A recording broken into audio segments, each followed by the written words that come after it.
The building was already quiet when John Cena finally spoke. No entrance music, no spotlight, no larger-than-life presentation. Just John Cena standing in the ring, microphone in hand, eyes scanning the crowd like a man trying to memorize every face before him. The fans could feel it. This wasn't another appearance. This wasn't another promo. This was something heavier. Cena took a deep breath before saying a word. For a long time, he began, I told myself I'd never talk about this. The crowd leaned in, because some moments, they're not meant for cameras. They're not meant for highlights. They're meant to stay with you. He paused, swallowing hard. But if I'm being honest with all of you, I think you deserve to hear this. John Cena then revealed something he had never shared publicly before. Something that happened away from the ring.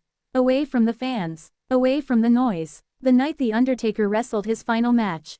Cena explained that after the show ended, after the lights went out and most of the locker room cleared, he found himself standing alone in a quiet hallway. No cameras, no producers, just echoes. That's when he saw him. The Undertaker. Not in full gear, not in character, just a man who had carried an entire era on his shoulders. Cena said they didn't speak at first. They didn't need to. The silence itself carried weight.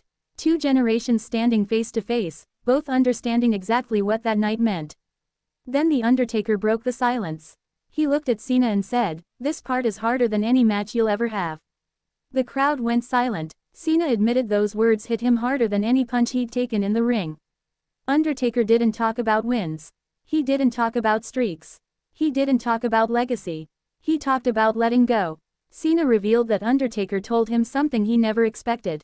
One day, Taker said, "You'll wake up and realize the ring doesn't need you anymore, but you still need it." Cena paused again, visibly emotional. That, Cena said, terrified me. The Undertaker explained that knowing when to walk away isn't about strength.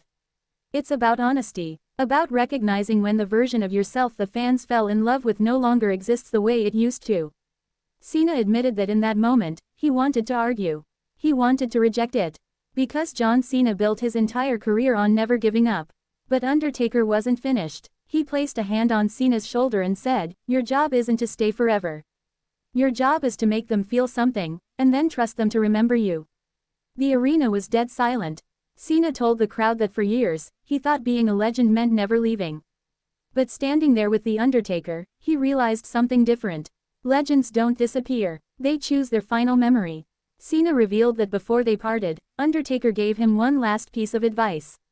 "When the time comes," Taker said, "don't ask the crowd if it's okay to go. They'll never say yes. Ask yourself if you've said everything you need to say." Cena said he didn't reply. He just nodded, because deep down, he knew that day would come. And now, it was closer than he ever imagined. John Cena stood in the ring, eyes glistening, voice steady but heavy. "I didn't understand it back then," he admitted. "But I understand it now." Cena explained that for years after that conversation, he carried those words with him into every match. Every appearance, every entrance, they sat in the back of his mind like a ticking clock. He said there were nights he came through the curtain and wondered if the fans were cheering for him, or for who he used to be. And that question scared him more than any opponent ever had. Cena revealed that Undertaker warned him about something else too. "The hardest part," Taker said, "isn't walking away. It's accepting that the world keeps moving without you." Cena nodded as he repeated the words. "Because this business," Cena said, "doesn't stop. It never slows down. And one day, you're not the main event anymore. You're a memory." Cena admitted there were moments he considered pushing past that truth. Wrestling longer, proving something, refusing to let go. But Undertaker had told him something that changed everything. "If you stay too long," Taker said, "they won't remember your greatness. They'll remember your decline." That sentence, Cena said, haunted him. Not because it was cruel, but because it was honest. Cena looked around the arena, taking it all in. "The Undertaker didn't tell me to retire," Cena said. "He didn't tell me when to leave. He just told me to be brave enough to know." Cena then revealed the final words Undertaker said to him that night. "Don't fear the end," Taker told him. "Fear staying so long that you forget who you were." The crowd erupted into chants of, "Thank you Cena," but he raised his hand, asking them to stop. "Please," he said softly. "Let me finish." Cena said that conversation didn't make him sad. It gave him peace. Because it taught him that leaving doesn't erase your story. It completes it. He said Undertaker showed him that the most powerful thing a wrestler can do isn't win one more match. It's walk away with dignity. Cena ended by saying he doesn't know exactly when his final moment will come. He doesn't know what his last match will look like. He doesn't know what city it will happen in. But he knows this. When that day comes, Cena said, I won't be afraid. Because one of the greatest to ever do this looked me in the eye, and prepared me for it. Cena lowered the microphone and stood silently as the crowd rose to its feet.